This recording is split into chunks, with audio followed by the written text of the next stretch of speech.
Entah kenapa, kesan Bruno terhadap Tiara tidak bagus. Dia merasa bahwa Tiara tidak serasi dengan Tuan Bastiannya.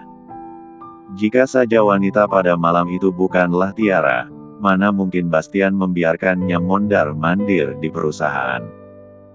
Bastian, kata Tria, perusahaan baru itu untuk dia. Dia bohongkan. Tatapan Bastian berubah muram, kamu gak suka dia di perusahaan Aurora, lalu setelah dia keluar dan bergabung dengan perusahaanku kamu juga gak suka. Sebenarnya, mau kamu ini apa? Aku. Tiara tertegun, keringat mulai membasahi keningnya. Ternyata Tiara tidak berbohong. Bastian rela memberikan perusahaan baru, hanya karena Tria mengundurkan diri dari perusahaan Aurora. Sungguh tidak bisa dibiarkan. Kalau begini, lebih baik Tria tetap di perusahaan Aurora saja. Bastian, aku akan memberikan saham itu padanya, asalkan dia kembali ke perusahaan Aurora. Kamu kembalikan dia ya. Bagaimanapun juga, perusahaan Aurora adalah hasil jerih payah ibunya. Aku yakin dia tidak akan melepaskannya. Bastian diam saja, namun tatapannya menjadi semakin muram. Kamu meragukan keputusanku, ucap Bastian. Ada sedikit nada kesal saat dia mengucapkan itu.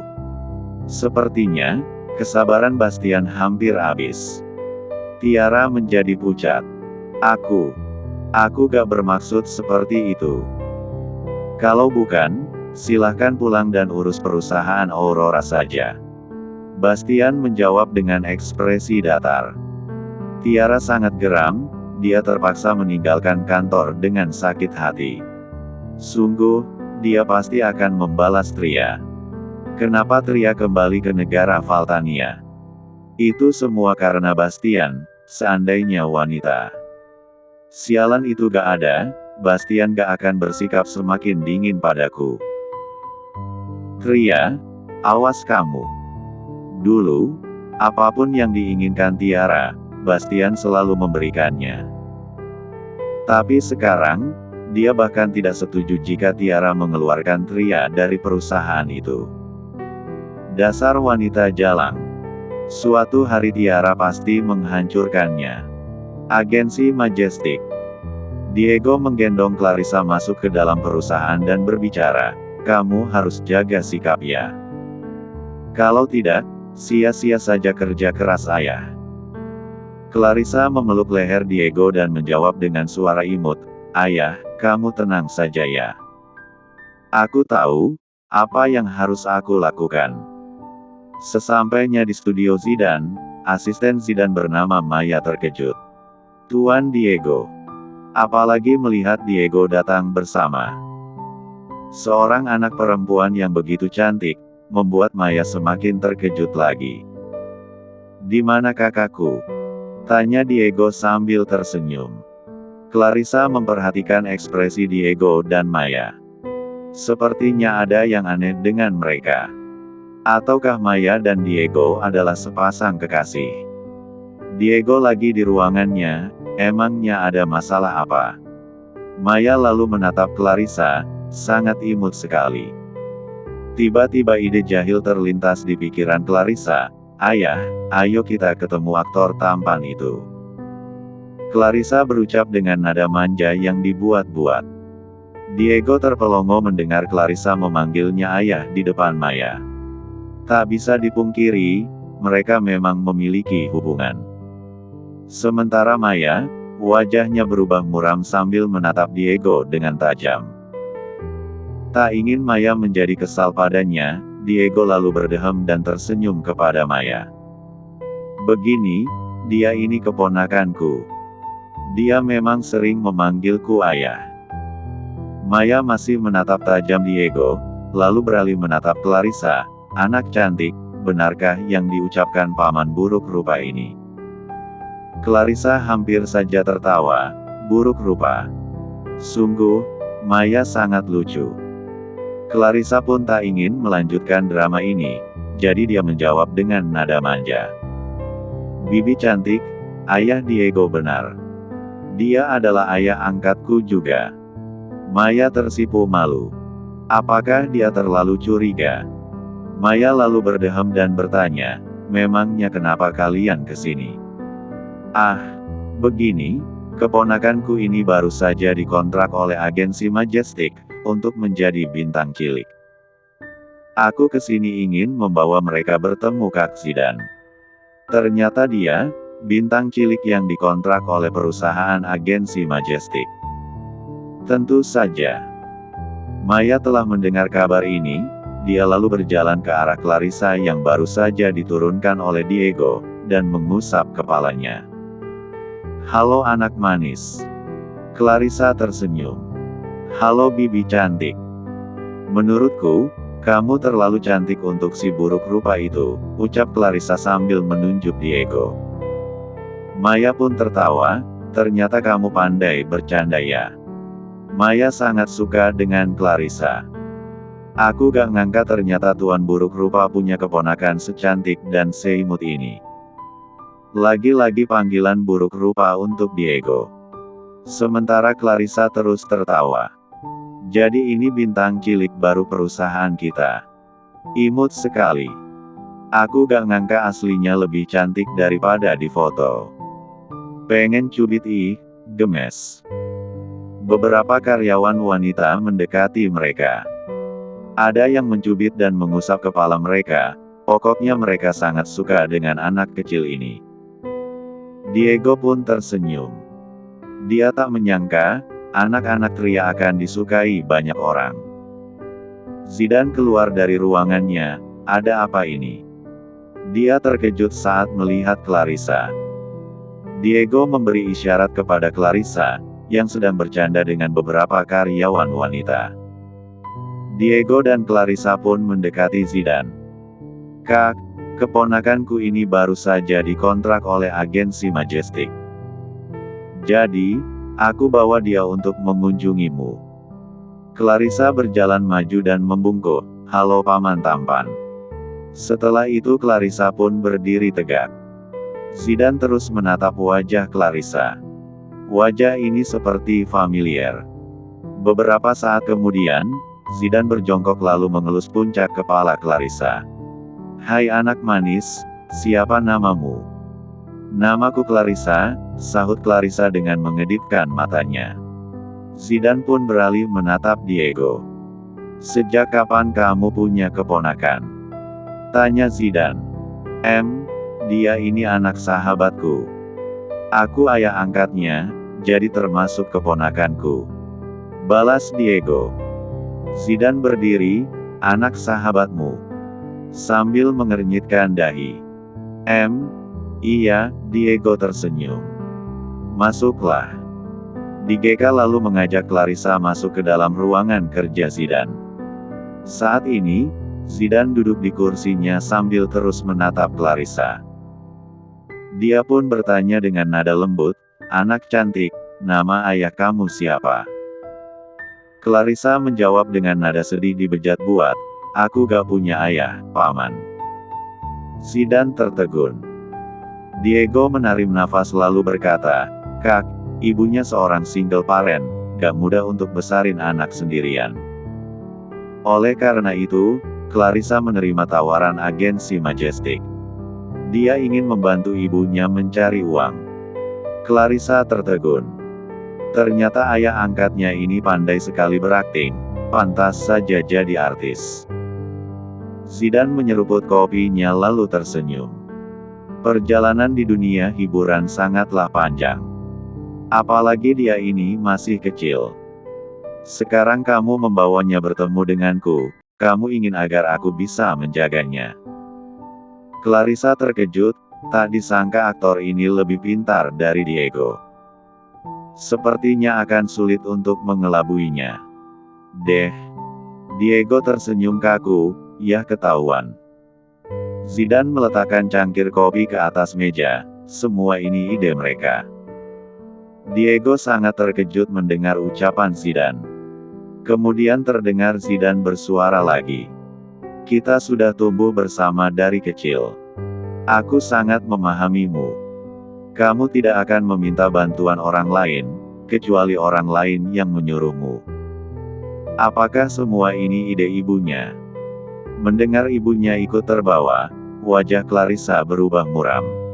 Semua ini adalah ideku, gak ada hubungannya dengan ibu.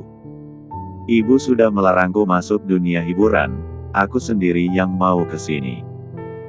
Diego langsung menyela. Kak Zidane, aku sendiri yang membawanya ke sini. Nggak ada hubungan dengan dia dan ibunya. Clarissa menarik ujung pakaian Diego. Ayah, kamu gak usah berbohong lagi. Clarissa melanjutkan ucapan dengan wajah cemberut. Aku tahu kamu kenal dengan Paman Zidane. Makanya aku menyuruhmu, membawaku bertemu dengannya. Selesai berbicara, Clarissa pun berdiri. Paman Zidane, kamu juga gak perlu melindungiku. Jika kamu gak bersedia, aku juga tidak akan memaksa. Ayah, ayo kita pergi. Clarissa. Aduh gimana ini? Melihat Clarissa hendak pergi, Diego menjadi panik. Tiba-tiba Zidane tersenyum. Seketika tatapan Diego tertuju pada kakak sepupunya ini. Apakah dia telah menyetujuinya? Clarissa pun berbalik dan duduk kembali. Zidane terus menatap Clarissa. Dia lalu bertanya dengan penasaran, wajahmu sangat mirip dengan seseorang yang kukenal. Begitu marah, langsung pergi. Karakter Clarissa sangat mirip dengan Bastian. Diego terkejut. Kak, jangan salahin dia ya. Aku cukup suka dengan anak ini. Berhubung dia sudah dikontrak pihak agensi, aku akan memandunya. Kebetulan, hari ini aku ada pemotretan sampul majalah, dia bisa ikut bersamaku.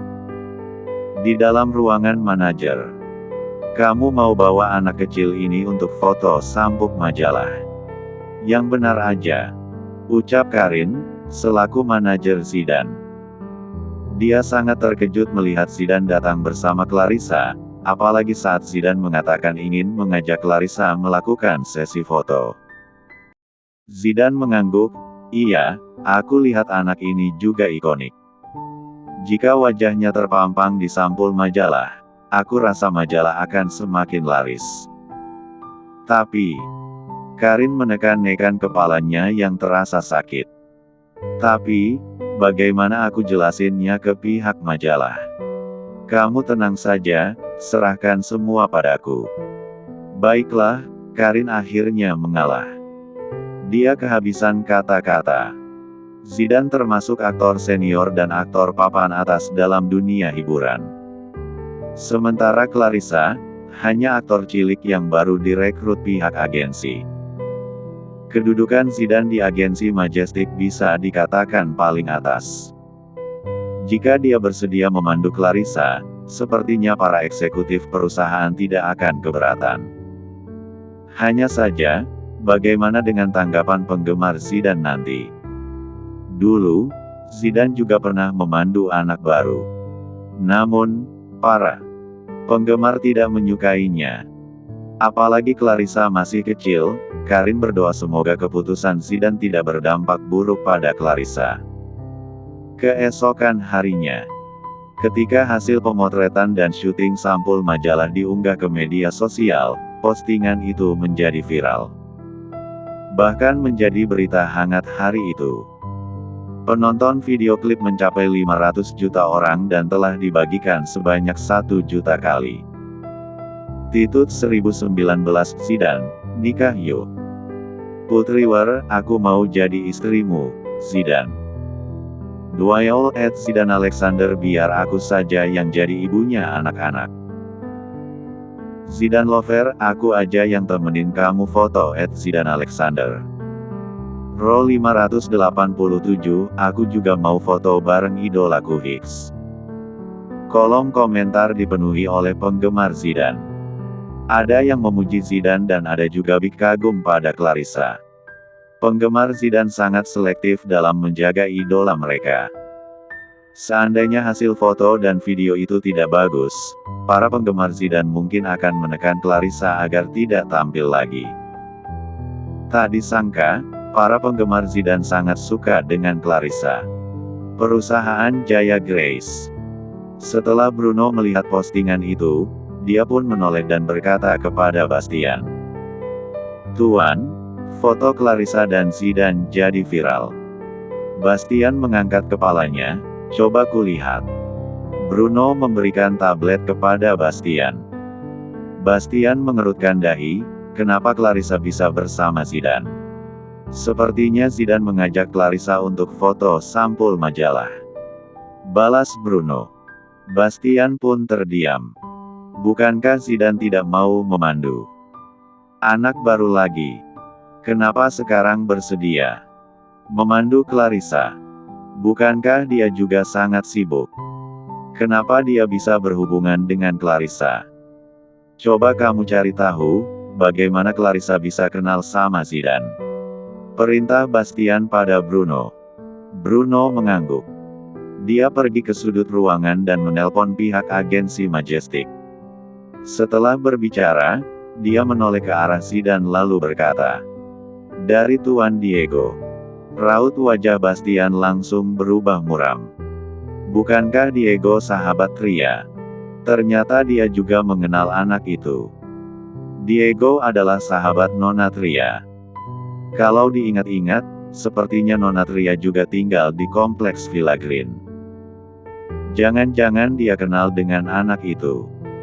Bruno sedang menebak-nebak. Tiba-tiba Bastian berdiri dan berjalan pergi. Bruno terbengong. Dia pun menyusul Bastian di belakang dan bertanya, "Tuan mau kemana?" Di lantai 20. "Paman Andra, besok kamu bisa ke sini. Aku sudah mengabari semua karyawan yang telah dipecat perusahaan Aurora sebelumnya." Saat ini Tria sedang berbicara lewat telepon sambil menghadap keluar jendela. Saat Paman Andra mengatakan sesuatu, dia pun menjawab, "Tenang saja Paman, aku sudah mengaturnya." Panggilan pun berakhir. Tria menggenggam ponsel dan membatin, besok setelah mereka semua datang, aku harus membahas nama perhiasan baru ini. Saat Tria berbalik, dia pun terkejut melihat Bastian berdiri di belakangnya. "Tuan Bastian, kamu." Bastian lalu menarik Tria dan menindihnya ke dinding.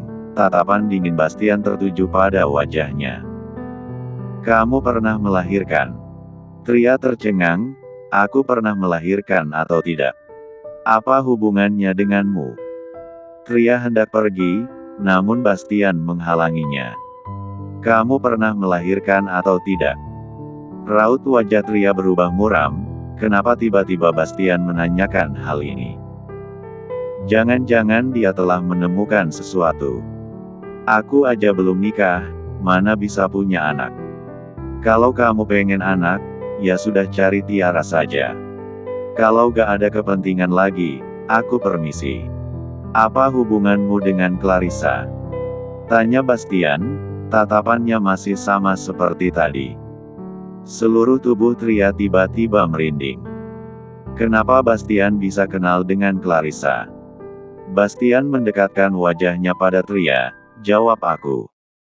Tria menatap Bastian datar, "Aku gak punya hubungan dengannya. Jangan sampai, aku tanya temanmu Diego dan si Tasya. Kamu mengancamku." Tria menahan emosi dalam dirinya dan memaksa tersenyum. "Kalau mau tanya mereka ya udah, tanya aja sana. Aneh banget sih. Lagian, pertanyaan kamu aneh. Kamu pikir aku ini pernah melahirkan? Aku juga belum nikah." Tria berusaha untuk terlihat tenang agar Bastian tidak mencurigainya. Bastian terus menatap Tria, dia merasa bahwa Tria sedang menutupi sesuatu. Diego mengenal anak itu dan anak itu juga bermarga Forter. Sedangkan Bastian hanya pernah berhubungan badan dengan Tria. Sedangkan Tria juga belum menikah. Lalu anak itu milik siapa? Jika Tria mengandung 6 tahun yang lalu, bukankah anaknya juga seumuran dengan Clarissa? Kebetulan 6 tahun lalu Tria juga diusir dari kediaman Forter kan? Awalnya Bastian tidak pernah mencurigai Tiara. Namun, kehadiran anak itu membuatnya curiga dengan kejadian 6 tahun lalu. Bahkan Justin, ayah Bastian, mencurigai anak itu milik Bastian. Mungkinkah ini saatnya Bastian harus menyelidiki kembali masalah 6 tahun lalu? Tria tersenyum, Tuan Bastian. Kalau mau punya anak, nikah aja sama Tiara. Bastian masih diam. Hanya karena anak itu bermarga Forter, kamu mencurigaiku. Putri keluarga Forter bukan cuma aku, ada Tiara juga. Kamu gak curiga sama dia? Aku tahu, anak itu bukan milik Tiara. Tria mengangkat bahu, kalau begitu, aku juga gak tahu harus bilang apa. Semoga aja kamu gak ada hubungan dengan anak itu. Kalau tidak, Bastian menul dagu Tria. Kamu tanggung sendiri akibatnya. Setelah Bastian meninggalkan tempat itu, Tria mengepalkan kedua tangannya erat. Keringat mulai bercucuran di keningnya.